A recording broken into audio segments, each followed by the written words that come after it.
ఇదొక వింతైన ఐలాండ్. ఇక్కడ అన్ని కూడా కపుల్ గా ఉంటాయి. పుట్టే పిల్లలు కూడా ట్విన్స్ గానే ఉండాలి. ఒకవేళ అలా పుట్టకపోతే చెత్తను పడేసినట్టు పడేస్తారు. ఇది చాలా ఏళ్ల క్రితం జరిగింది. ఇద్దరు వ్యక్తులు సముద్రంలోకి చేపలు పట్టడానికి వెళ్తారు. కానీ ఆ రోజు వెదర్ అస్సలు మంచిగా లేదు అండ్ తుఫాన్ వస్తుంది. వాళ్ళిద్దరూ సముద్రంలో మునుగుతారు. అప్పుడు సడన్ గా సముద్రంలో ఉండే దేవత ప్రత్యక్షమై వాళ్ళని కాపాడుతుంది అండ్ రెండు కొత్త ఐలాండ్స్ క్రియేట్ అవుతాయి. సముద్రపు దేవుడు ఆ రెండు ఐలాండ్స్ ని ఈ ఇద్దరు అన్నదమ్ములకి ఇస్తాడు అండ్ వీళ్ళని వాటికి రాజుని చేస్తాడు.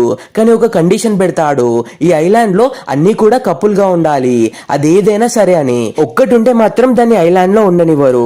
కొన్ని సంవత్సరాలు ఇలా మంచినే సాగుతుంది. కానీ ఒక రోజు రాజు భార్య ట్విన్స్ కి కాకుండా ఒక్కరికి మాత్రమే జన్మనిస్తుంది.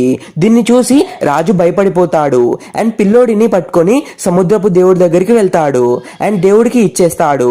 అప్పుడు నెక్స్ట్ సెకండ్ సముద్రపు దేవుడు ప్రత్యక్షమవుతాడు అండ్ ఆ పిల్లోడిని నాకు ఇచ్చేయమంటాడు.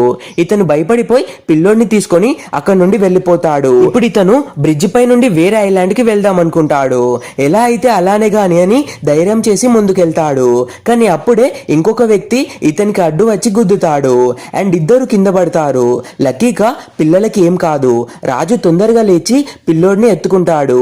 కానీ అతను ఎత్తుకుంది అతని కొడుకుని కాదు, అతనిలాగే ఉండే ఇంకొక వ్యక్తి కొడుకుని. ఇద్దరు ఒకరినొకరు షాకింగ్ గా చూసుకుంటారు అండ్ తొందరగా ఒకరి కొడుకుని ఒకరు ఎక్స్చేంజ్ చేసుకుంటారు అండ్ వాళ్ళ మెడలో ఉన్న చైన్ ని ఇద్దరు ఒకేసారి కలుపుతారు అండ్ అప్పుడు మ్యాజిక్ జరుగుతుంది. ఒక పవర్ఫుల్ స్టోన్ వాళ్ళని కిందకి తీసుకెళ్తుంది. ఇప్పుడు రెండు ఐలాండ్స్ ఒక్కటవుతాయి అండ్ సముద్రపు దేవత మళ్ళీ ప్రత్యక్షమవుతాడు అండ్ వాళ్లకు బ్లెస్సింగ్స్ ఇస్తాడు.